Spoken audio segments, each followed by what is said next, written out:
Pensando en Voz Alta, conversación espontánea en la que se analizan los temas de actualidad, abordados bajo la perspectiva de Alfredo Mena Lagos. Pensando en Voz Alta. Buenos días, bienvenidos a Pensando en Voz Alta. Hoy tengo el gusto de tener con nosotros a mi buen amigo y coterráneo de Ahuachapán, buen economista, no solo porque es de Ahuachapán, sino que es buen economista. Así que bienvenido, Juan Héctor.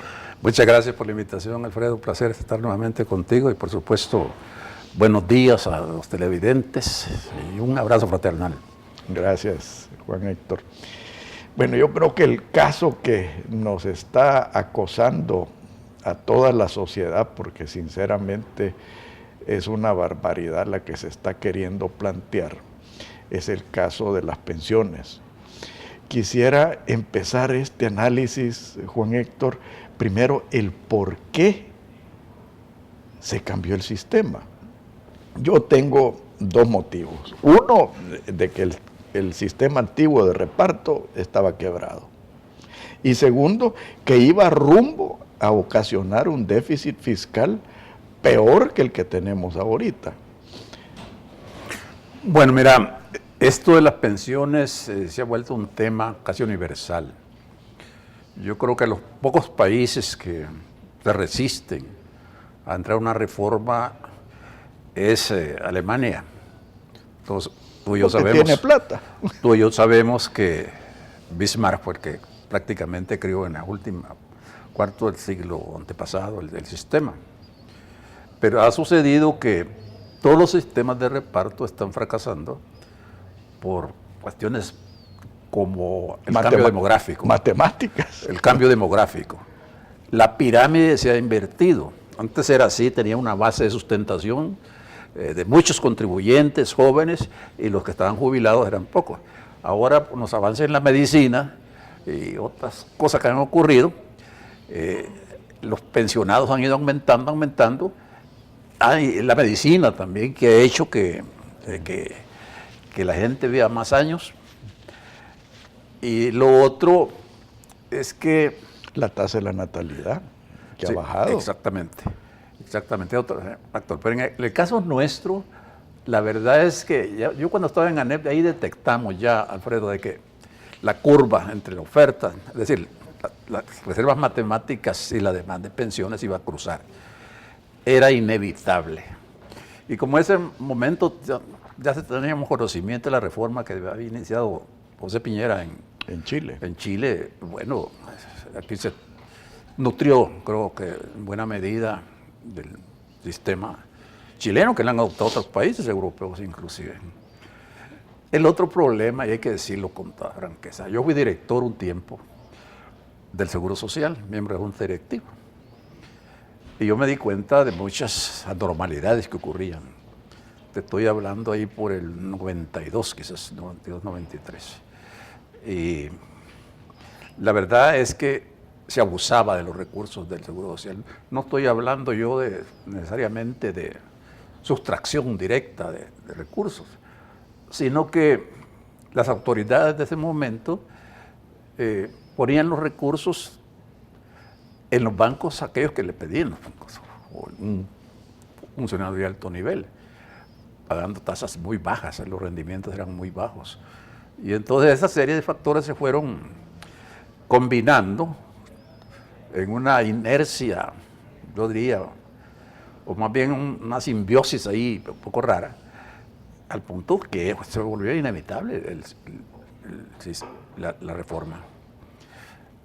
El otro problema que había también ahí era que para lo que se cotizaba eran muy generosas las pensiones.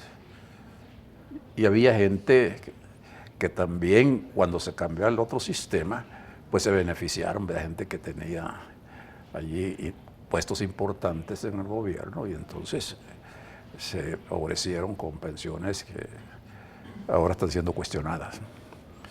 Así es que creo yo que el sistema de reparto dejó funcionar por ese motivo. Y a mí me parece que, si bien no fue perfecta la reforma, por lo menos le vino a insuflar nuevos aires al régimen previsional. Pero es importante acentuar, Juan Héctor, el hecho de que los sistemas de reparto no han funcionado en ningún lado del mundo. O sea, aquí no es cuestión de que aquí en El Salvador se abusó o que somos incapaces, es que es un sistema inherentemente fracasado.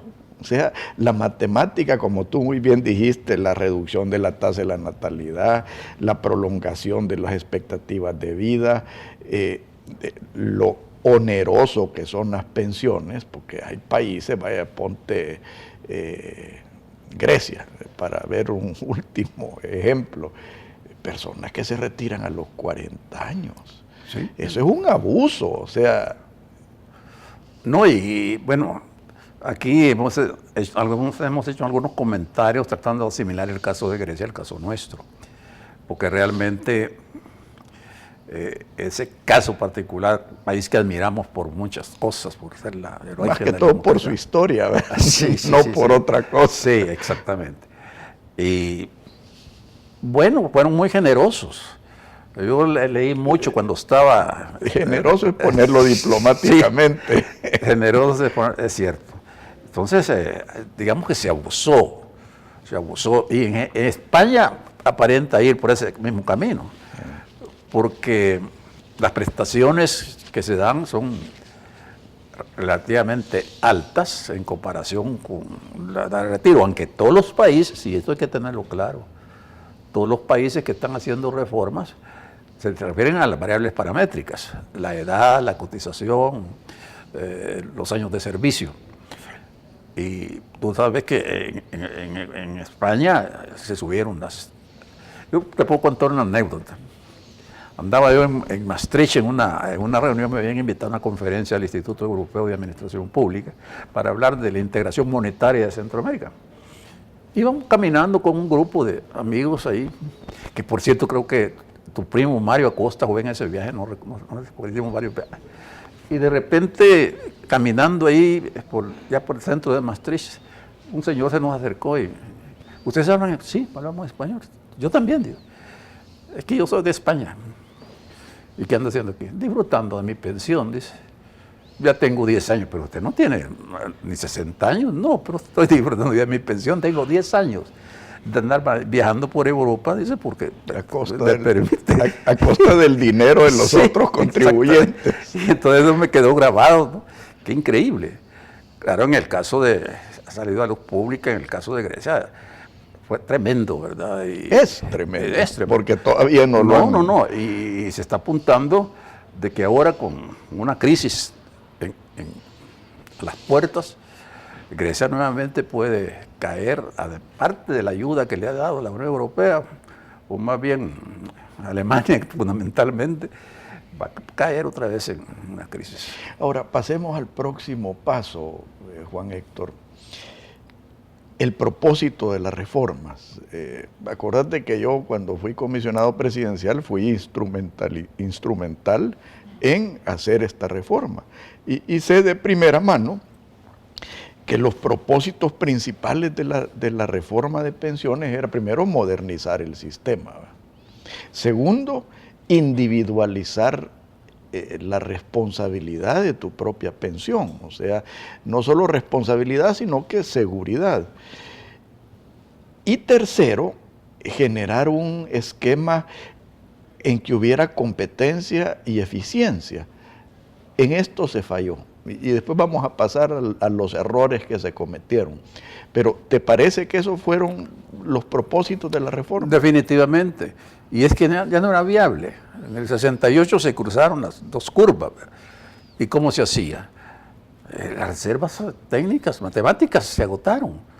Entonces, pero ahí creo que se chineó, como dicen en mi pueblo, que no es el tuyo, sino que somos aguachapanecos los dos, pero un poco distantes, unos 8 kilómetros. Yo estoy un poquito, sí.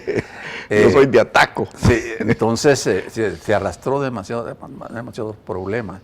Ya el fisco en ese momento ya tenía dificultades. Yo recuerdo los malabarismos que se hacían, ¿verdad?, para pagar los que ya estaban pensionados. Lo que sí no me pareció nunca a mí ese concepto que o que lo han tomado ahora, es que no ponerlo como una obligación del Estado, independientemente del origen y cómo se manejaron. Es una deuda del Estado, pues son recursos nuestros, el Estado nos debe a nosotros. Del sistema viejo. Sí, de ese sistema viejo estoy hablando. Sí. Entonces era precisamente eso. Como no les costaba, utilizaban los recursos de la seguridad social, inclusive para financiar quizás deficiencias de caja de los gobiernos de turno. Estoy hablando antes de la reforma, y antes de que Arena entrara. Bueno, pero todavía se está haciendo eso y ya vamos a platicar. Bueno, pero lo interesante es que se hizo la reforma, que surgió con ciertos problemitas ahí, quizás precisamente por las dificultades que ya tenía el gobierno para, por ejemplo, los certificados de traspaso. Ya no tenía plata y los difirieron, tú te acuerdas, pero tuvo que diferirlo. Pero el hecho objetivo es de que la reforma era necesaria, como también es necesario revisar total e integralmente el sistema actual. Eso, lo último que acabas de decir, la necesidad de revisar, me trae a mí quizás a lo más importante que vamos a platicar en este caso de las pensiones. Para mí uno de los primeros grandes errores que se cometieron, y yo me acuerdo que tuve serias discusiones en el gabinete, es que yo siempre fui de la opinión que si ya sabíamos que esa transición de sistemas iba a generar un costo, yo era de la opinión de que se empezara a generar un fondo de reserva para cubrir ese periodo en el cual el déficit se te disparaba antes de que empezara a decaer. Y para mí fue irresponsable de parte de los gobiernos de turno el no establecer ese fondo de reserva. Porque es más fácil tirarle el problema al gobierno entrante, ¿verdad? Sí. Yo creo que nosotros inclusive, te voy a contar. En ANEP creo que ustedes lo advirtieron. Hace unos años nosotros teníamos que, por ejemplo, perfectamente se hubiera podido una parte del impuesto sobre la renta, algo, que se hiciera un sinking fund, que se le llama, para ir guardando ese dinero para una reservita. Respaldar las futuras obligaciones del gobierno. Eso era necesario. Yo no te podría decir si eso se hizo en Chile o en otros países que han adoptado el sistema de la contribución individual, pero definitivamente era necesario. Otro fuente de argumentos que tuve yo en el gobierno es que yo siempre estuve en contra de entregarle las AFPs a los bancos locales, porque de entrada te establecía un conflicto de interés. Tú tenías el ente que eventualmente fue dueño del fondo de la administradora del fondo de pensión, y era el mismo que estaba cobrando por administración, estaba cobrando. Entonces, hay una fuente de conflictos de interés enorme.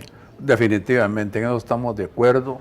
Yo creo que las ideas que se tenían, inclusive cuando se privatizó originalmente. Sí, es decir, cometimos grandes errores. Yo no digo cometimos porque yo me absuelvo de eso. Yo digo como país. Yo protesté y esa fue una de las razones por que renuncié. No, definitivamente, ahí prácticamente se cartelizó. Correcto. No solo el sistema financiero. Se cartelizó. Entonces, imagínate la negociación de los precios allí, debe haber sido terrible. Y que te elimina... te elimina la competencia. O sea, cuando tú estás administrando un fondo de pensión y no el propietario de tu administradora no es un banco, te da la libertad de pujar por otras alternativas más baratas. Cosa que se pierde cuando todo lo haces en casa. Sí, hay algo de eso se vio y fue, creo yo, que el origen de que una tercera AFP colapsara, ¿verdad? Profuturo. Y que, por cierto, cuando yo llegué a director ejecutivo a Casalco, se habían entusiasmado con que los trabajadores iban a manejar eso. y al final no se pudo. Más bien dejó problemas eso. Entonces quedaron dos AFP manejadas por grandes bancos, grandes corporaciones, y entonces definitivamente creo yo que ahí estuvo una falla de origen, como dicen. Pero también hay que señalarlo. Así como, no sé, más adelante lo podemos plantear, pero esa insistencia en volver al sistema de reparto sería lo peor que podía pasar. Si ni siquiera Carmelo Mesa Lago, que ha sido adversario del sistema privado, aconseja volver al pasado. No, y lo otro, Alfredo, que hemos hablado aquí, creo, en otros programas, vamos a tocar más adelante, mi hermano y yo, cuando hablemos de crecimiento económico, los mensajes que se mandan, eso sí hay que salvaguardarlo, ¿verdad? Claro, para la inversión extranjera, porque eso sí es Hablemos de un tercer error, Juan Héctor, y fue la fórmula que se ideó para los rendimientos. O sea, en aquel entonces el LIBOR, que era la tasa... Estamos hablando del sistema actual, ¿verdad? Del nuestro, sí, del actual. Yo creo que se debió haber dejado más amplitud a que reflejara las realidades del mercado. Aunque el LIBOR es real, pero acuérdate tú de que esto se debe de indexar de acuerdo a la inflación, de acuerdo a las condiciones financieras internacionales, de acuerdo a las condiciones financieras locales, y eso se ignoró totalmente. Sí, a mí me parece que la LIBOR era un referente muy importante. En ese entonces. En ese momento, nadie se imaginaba la crisis del 2008, ¿verdad? Sí. Ahí fue donde prácticamente llegó a una fracción de... Y que por poco llega a negativo. Pero en ese momento, era el momento precisamente de ajustarla internamente. Correcto. Creo que el presidente Funes perdió una buena oportunidad de respaldar los ahorros de los que están bajo ese sistema. Perdió una oportunidad y aprovechó otra. Pero imagínate lo que ocurriría ahora. Hay un dictamen sale lo constitucional, ¿verdad? Pero no dan parámetros. Pero ahí tenemos los rendimientos que se pagan por los bonos soberanos, ¿verdad? Por los eurobonos. Se ha subido a 3%, entiendo yo. Imagínate tú, yo no he visto el dictamen de la Corte. Si se ajustara, digamos, subiéndolo a 15, digamos que hay a 5 un acuerdo. Eso subiría la carga del Estado, lo calculamos una vez, y sería tremendo. Y ese es el cuarto error que yo quería platicar contigo, el permitir la politización de las inversiones. Porque cuando tú estás obligando a los fondos de pensiones a invertir en papeles del Estado, que no pagan prácticamente nada, es un robo prácticamente. Sí, el asunto está en la misma ley, ¿verdad? Porque en Chile, por ejemplo, la privatización en general y los fondos de pensiones sirvieron para fortalecer el sistema financiero, el sistema económico del país. Ahí sí se hizo una privatización en serio, se pulverizó, como dicen, el capital accionario. Y los fondos de pensión hicieron surgir a nuevos inversionistas, pequeños inversionistas, que tenían en las AFP precisamente la oportunidad de... se permitía la competencia entre los diferentes proyectos, porque en Chile, como tú bien sabes, los fondos de pensiones individuales financiaron proyectos de infraestructura, pero eran proyectos concesionados, a donde tú entrabas a una competencia con el sistema financiero, una competencia sana. Aquí en este caso el gobierno te dice, mire papito, necesito tanto pisto y le voy a pagar lo que me da la gana. Ese es un abuso de veras.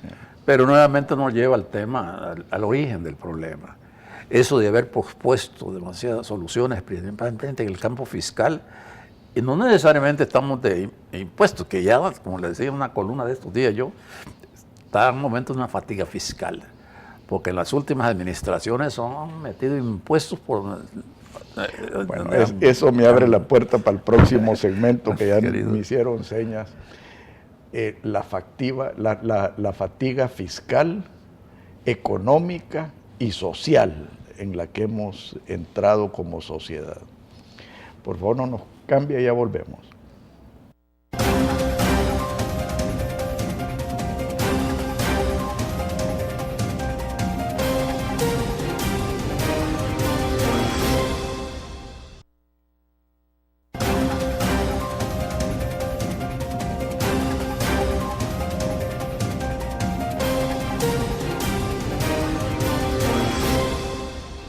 Juan Héctor, yo creo que tú muy correctamente le pusiste el dedo a la llaga del crecimiento económico.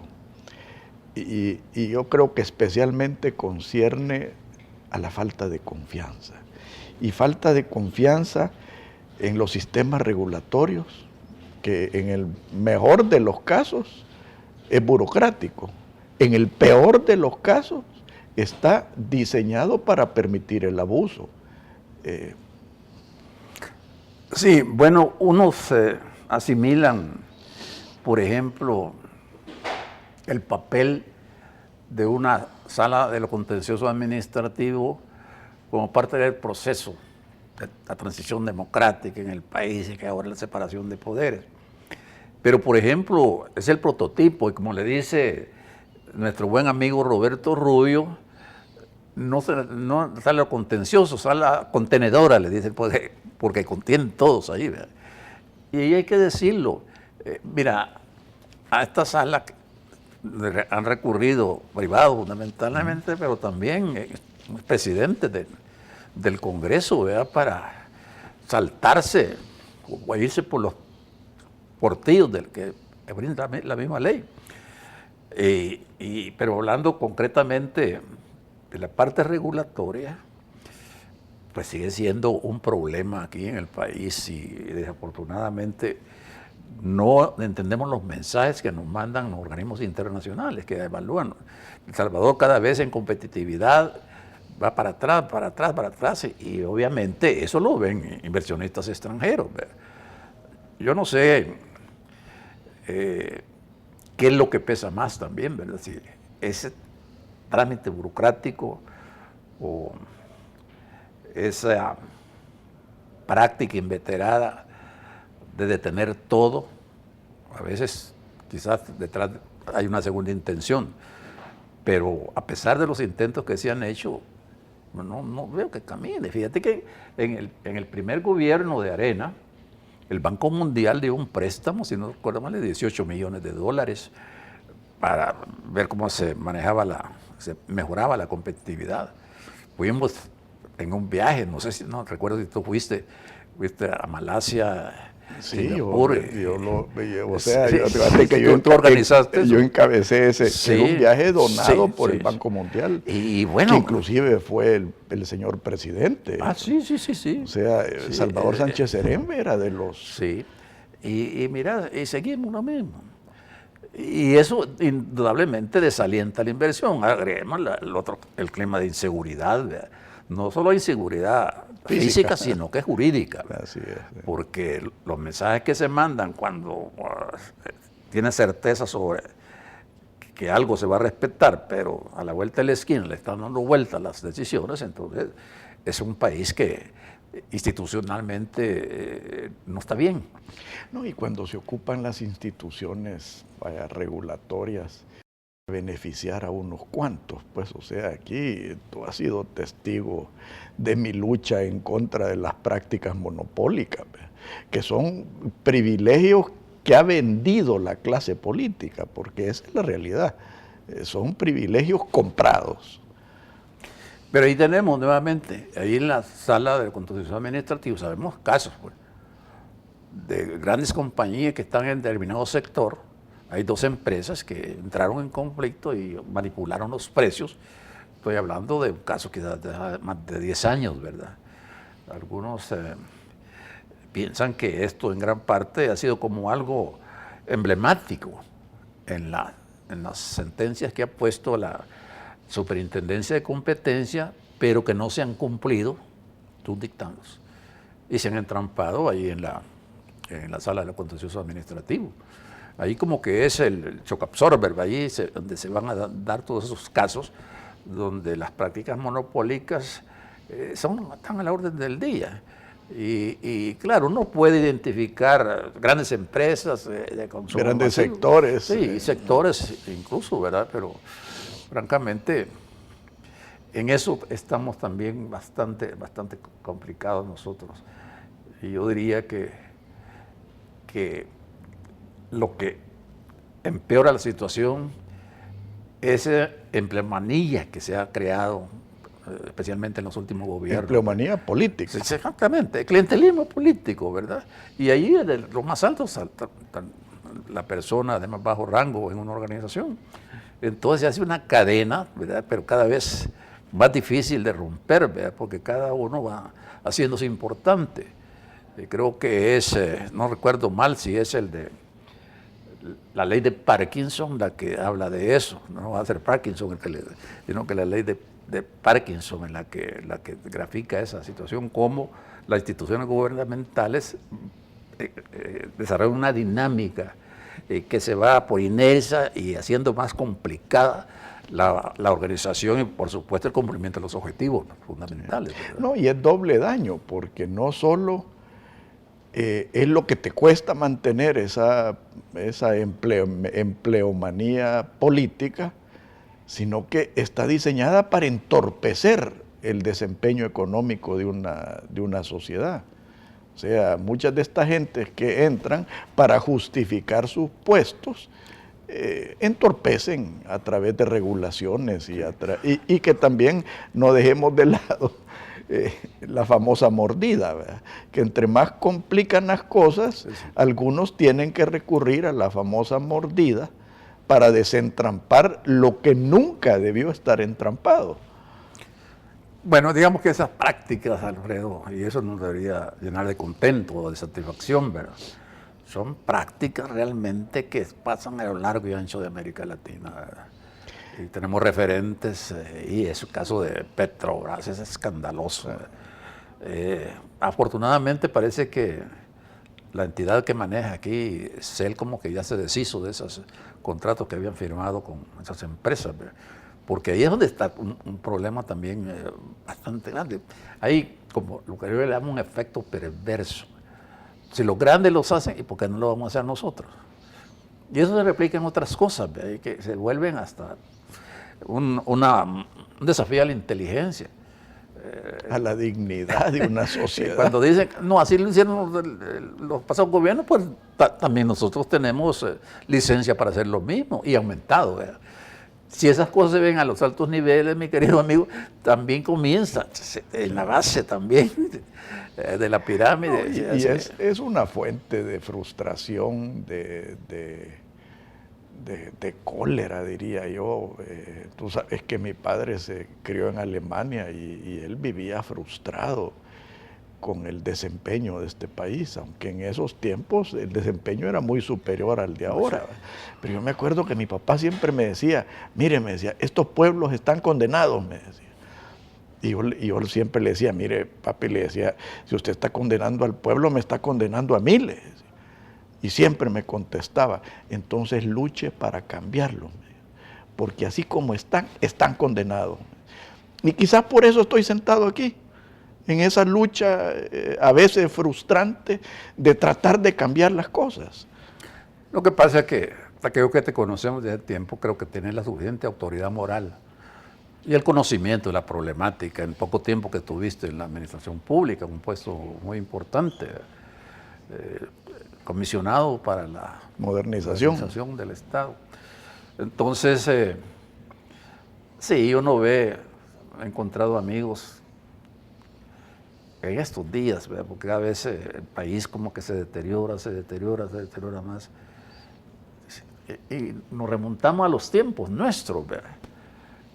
Cuando acompañaba yo a papá en los caballos a ver los pocos sembrados que hacía de maíz, arroz, los ríos limpios, los trabajadores. Y estaba recordando cosas como esta. Cuando yo estaba estudiando en la universidad, que no hace poco, por supuesto, Pero sobre el café, la caficultura, aportaba entre el 14 y el 15% del PIB, del Producto Interno Bruto. Yo no voy a negar, vea, que conforme se desarrollan las sociedades, el sector primario va a perder importancia relativa en su contribución al producto. Pues después me voy, que El Salvador tenía la más alta productividad en el arroz, con esas fincas, esas propiedades que afectó la reforma agraria, ¿no? En algodón teníamos la mejor fibra a nivel mundial, solo superados por en calidad. Egipto, sí. Entonces, toda esa cosa que nos dio a nosotros, yo creo que un buen reconocimiento, cuando decían el Japón de Centroamérica, es El Salvador, ¿verdad? No, y ahí lo replicás, inclusive la misma caña de azúcar era Sí. bastante competitiva. No Pero tenía, ahí sí ha habido problemas, sí, ¿verdad? ahora hay prácticas monopólicas Sí. bastante chuecas, pero la industria pesquera. Sí. La industria pesquera, bueno, el camarón llegó a ser la segunda fuente de divisas de aquí de El Salvador y la quebraron. O sea, aquí hoy ves todos los cadáveres de las flotas pesqueras, que te digo, mi familia pues estuvo involucrado en esa industria y yo por eso es que no voy, porque a mí me deprime ir a ver los cadáveres de lo que un día fue una industria pujante, Sí, a donde se pagaban los mejores sueldos de la industria de El Salvador. Todo eso se acabó. Sí, ahora es marginal, yo creo que, y más ahora con los daños, ¿verdad?, que experimentamos cada vez más fuertes y más recurrentes. A mí me da una gran lástima mi departamento, vea cómo nuestro departamento, cómo es afectado, vea, por esos fenómenos climáticos. Y ahí donde debería llegar, Alfredo, la ayuda oficial rápida, en vez de estarse inventando otras cosas. Pero y no se ve la presencia del Estado. Fíjate que tú compartís conmigo muchas cosas, pero una de las principales cosas es los buenos recuerdos de nuestros padres. Tú acabas de mencionar que andabas a caballo con tu papá supervisando las siembras y en ese entonces lo que sembrabas lo cosechabas. Hoy no. Hoy tenés suerte si cosechás una pequeña parte de lo que sembraste y estás arriesgando tu vida. O sea, ir a andar a caballo en el campo ahorita a tu propia cuenta y riesgo. Si es que no te están extorsionando, si es que no te roban lo que estás cosechando, es un problema. No, a algunos les puede sonar mal lo que voy a decir, ¿verdad? Pero muchos amigos, miren, cuando estaba la Guardia Nacional, por supuesto que está estigmatizada, o la Policía de Hacienda. Para mí es música, para mis oídos, la Guardia Nacional. Con papá a veces nos íbamos, porque nosotros nacimos en San Lorenzo, y a veces íbamos a Tequizá y regresábamos a 10 horas de la noche, como decía mi abuelita. Y cuando ella, mira, allá viene la Guardia. Viene la Guardia Nacional. Respeto. Respeto, hijo, respeto. Y respeto a la propiedad, al ajeno. Sí. Eso, allí, con los machetes que andaban, te dan un planazo y tantas pascuas para eso. Sí. Pero bueno. En el próximo segmento, Juan Héctor, quisiera que habláramos de la infraestructura, porque, vaya, hay ciertas excepciones. ¿Vea? Yo siento que el ministro de Obras Públicas es de los pocos elementos brillantes que hay aquí en El Salvador. Pero si tú ves el conjunto de la toma de decisiones, te das cuenta prácticamente el por qué estamos como estamos. Por favor, no nos cambie, ya volvemos.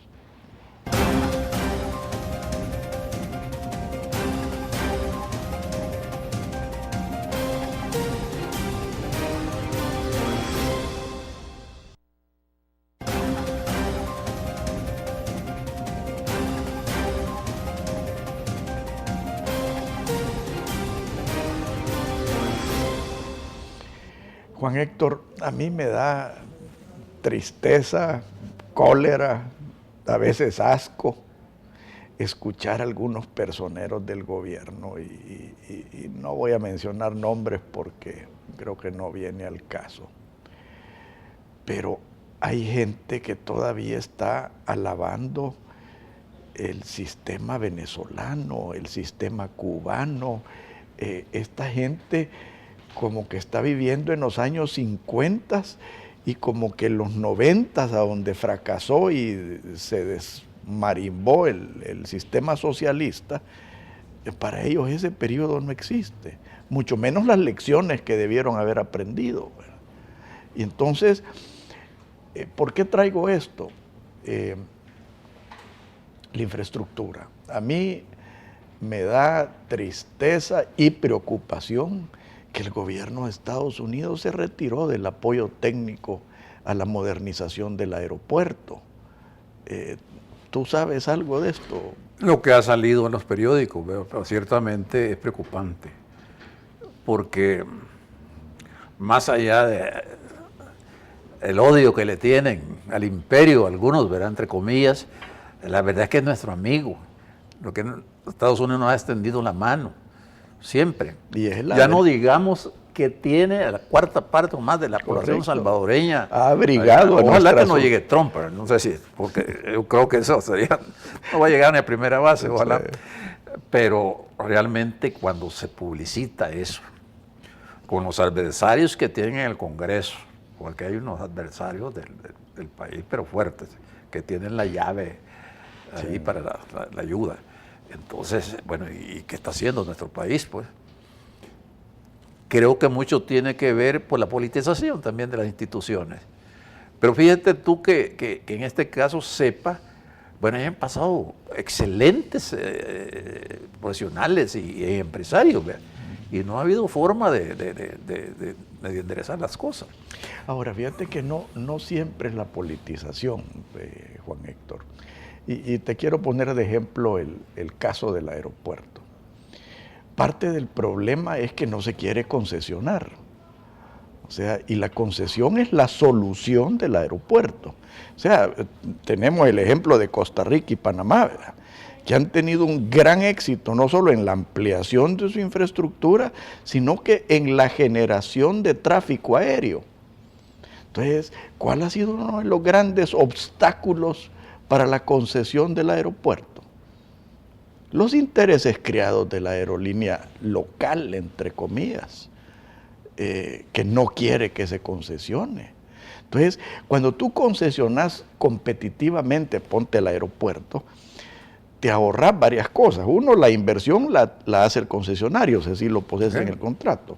Segundo, el concesionario responde a las necesidades modernas de un aeropuerto. Acuérdate que el aeropuerto ahora no solo es aeropuerto, es un centro comercial. Así es. Y un centro comercial que se nutre del tráfico aéreo. O sea que entre más tráfico haya, mejor va a ser el negocio. O sea, es una sinergia positiva. Y tercero, la generación de una imagen del país que abre sus puertas. En la ventana. La ventana. Entonces, tú decís, bueno, y aquí se juntan, como el de aquel dicho que dice, el niño llorón y la china que lo pellizca. O sea, tenés una concepción ideológica errónea e intereses perversos se juntan para obstaculizar en lo que en mi opinión es un proyecto ventana. Tú lo has dicho, es la ventana al mundo. Sí, y ahí en lo que se percibe claramente, aparte de los intereses oscuros que se mueven atrás de grandes proyectos, grandes para nosotros, de infraestructura en algunos casos, es la falta de visión estratégica. A mí me impresionó, no sé si viste un video donde dice, así avanzamos, ¿verdad?, precisamente del aeropuerto. Pero el aeropuerto no había, Alfredo, un plan maestro diseñado por los franceses. Y vienen después de años, esto estaban también financiando los especialistas que estaban financiando los Estados Unidos, ¿no? Volver otra vez. Y además, el país ha se ha comprometido alrededor de iniciativas como Milenio 2 y el Asocio para el Crecimiento, que precisamente el aeropuerto era uno de los pilares, digamos, de esa contribución de los Estados Unidos. Como dice el brillante presidente de CEPA, de la joya de la corona. Sí, no sé qué le pasa, es mi amigo, pero yo un día de estos me incomodó, ¿verdad?, que saliera el nombre de un amigo ahí, pero uno como está pensando en su país, ¿verdad? Yo tuve que mencionar algunos casos porque francamente nosotros no podemos darnos el lujo de, por hacer las cosas deprisa o digamos con juegos sucios, crear elefantes blancos. Mira, yo no sé, el caso del puerto de la Unión, ¿verdad? Ese puerto, según hemos entendido, no era la mejor ubicación. Y ahora el plan de quitarle carga a Cajutla para forzar artificialmente llevar carga, entonces van a destruir otra fuente importante de recursos de CEPA. No, y fíjate que ahí es donde el puerto de la Unión es un buen caso que tú trajiste. Se conceptualizó como parte de un canal seco con Honduras. Y ahí es a donde empezó a fracasar el proyecto. Porque si en realidad esa era la idea, ese proyecto se debió haber regionalizado, que lo manejara en conjunto Honduras, Nicaragua y El Salvador. Pero ¿qué es lo que sucedió? Como lo que típico sucede aquí, del diente al labio, ¿verdad? Parte del canal seco, pero lo voy a manejar yo. Parte del canal seco, pero aquí no penetran otros países. Entonces, se entrampó. Sí, y nuevamente uno no debe de perder de vista esos casos que se han dado en países grandes del hemisferio, ¿verdad? Como Brasil, Venezuela, el país más bendecido por la naturaleza, ¿verdad? Mira las cifras que están saliendo de los informes del Banco Mundial y el Fondo Monetario. Van a entrar en una fase, el Producto Interno Bruto va a decrecer como 10%. Y la inflación. Y la inflación 190. 190. Para que tengan una idea de eso, es como que si ustedes tuvieran un peso al principio del año y al final solo tienen un centavo o menos, la mitad de un centavo. Eso es lo que está realmente. No, mira, pero me llamó la atención una cosa, fíjate. Hablando de los amigos de los socios de ALBA y del siglo XXI. No sé si viste un reportaje de CNN donde aparece don Rafael Correa despotricando contra el abuso que cometen ciertas entidades públicas y está vendiendo 42 estaciones de gasolina. ¿Cómo es posible? Le están haciendo competencia insana al sector privado. No tiene por qué el Estado estar metido en estas cosas. Y aquí no estamos metiendo más. Claro, tienen un déficit estimado de $3.000 millones, que es un país afectado, como sabemos, por la caída de los precios del petróleo. Pero a mí me llamó la atención el mensaje que había detrás de esa decisión del presidente Correa de privatizar, por lo menos estaciones de gasolina.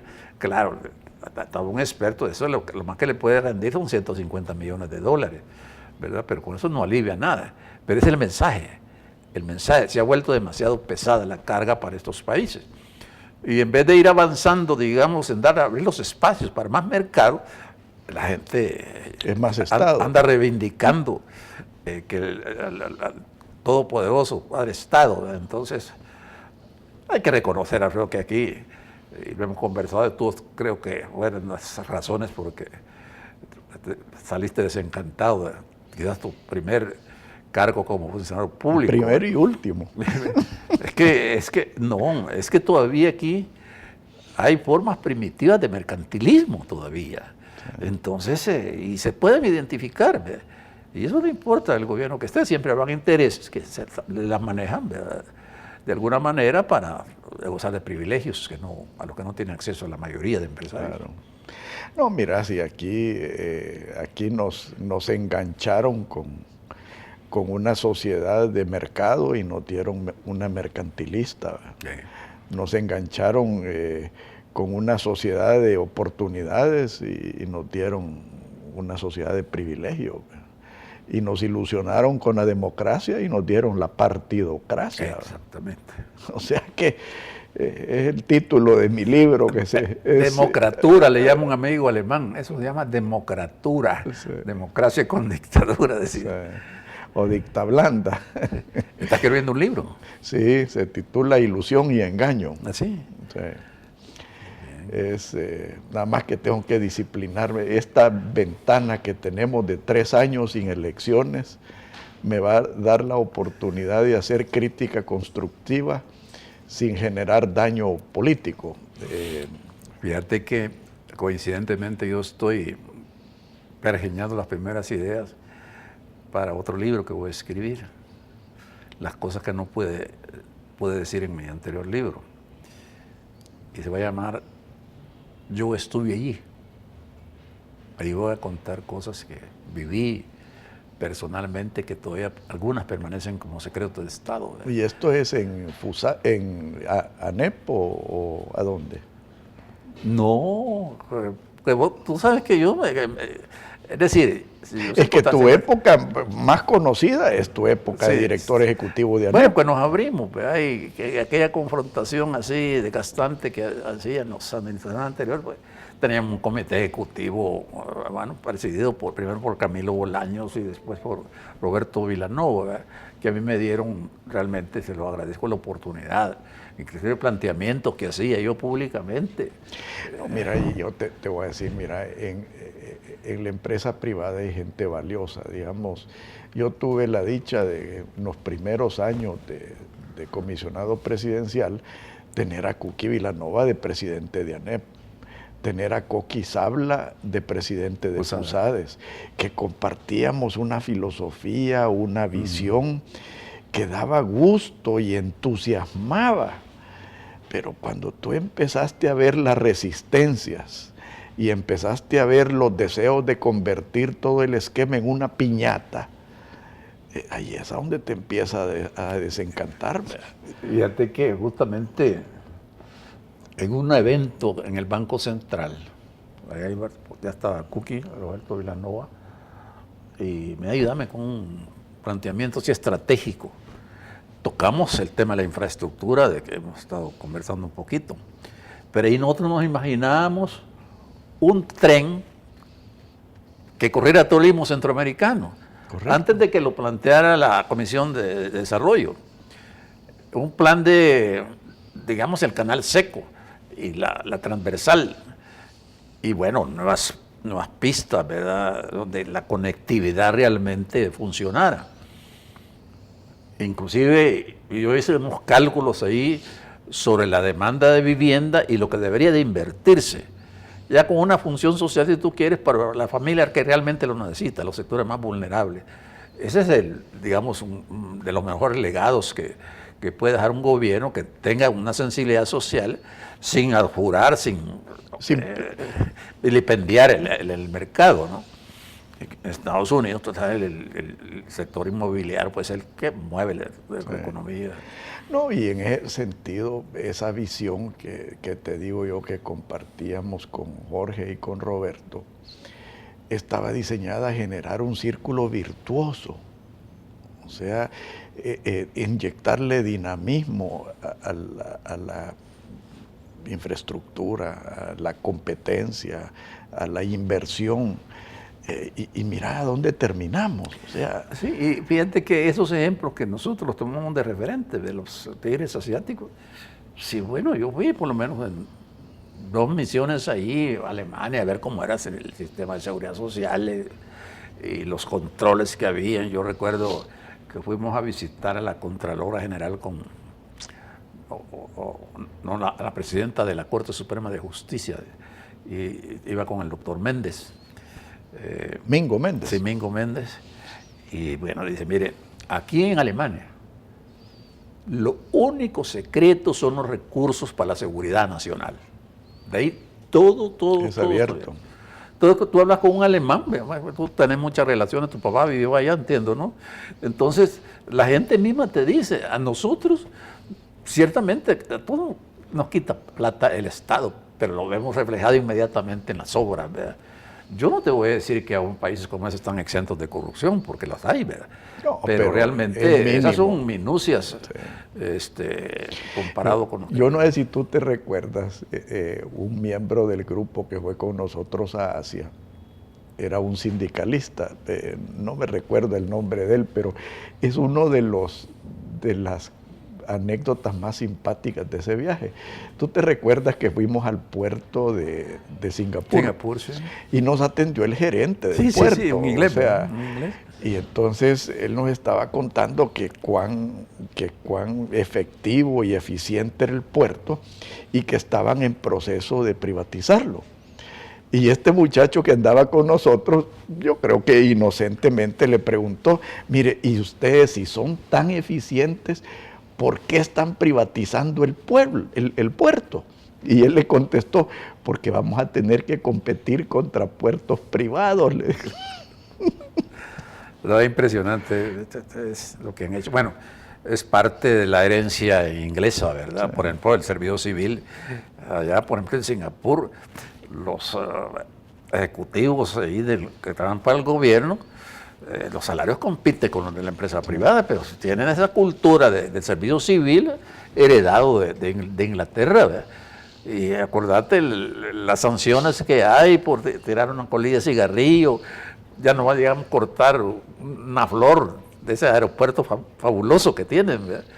Que nos decían, no sé, iba a ser el mismo voz, de que esos árboles que están ahí están inventariados, o sea, un sistema de dónde viene, el nombre que tiene, no, cuántas ramas tiene. No, mira, y los incentivos que ponen, tú sabes que el operador del aeropuerto, si tu maleta, tú como pasajero, si tu maleta no te esté esperando en el carrusel, son acreedores de una multa. No sé si te recuerdas de eso, que a mí me impresionó, pues, o sea, aquí te bajas de un avión a la carrera y a esperar la maleta. Allá era la maleta la que te tenía que esperar a ti, sopeso de una multa. Y cuando no es culpa de la terminal ahí, a mí me pasó un viaje en Lufthansa, en Frankfurt.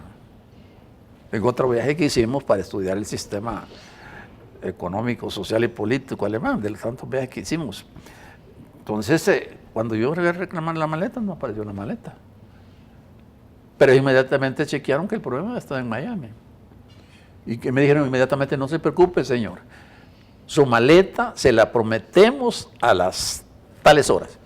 Ahí estaba la maleta. Y si no, aquí le vamos a dar un cheque para usted que vaya a comprarse su traje. Claro, yo vi un blazer ahí pegado al hotel, y, bueno, aquí me hubiera comprado. Bueno, Juan Héctor, siempre es un gusto platicar contigo, sabes el aprecio que te tengo, tú eres de esas personas valiosas. Es recíproco, Alfredo, y de los programas quizás así, conducidos por una personalidad como tú que han durado.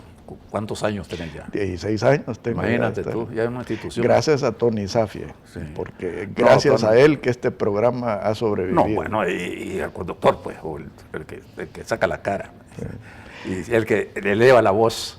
Gracias. No, yo te felicito. Muchas gracias, Juan Héctor. Tenías que ser de Aguachán. Que Dios los bendiga a todos. Muy buenos días. Esto fue Pensando en Voz Alta, conversación espontánea en la que se analizan los temas de actualidad, abordados bajo la perspectiva de Alfredo Mena Lagos. Pensando en Voz Alta.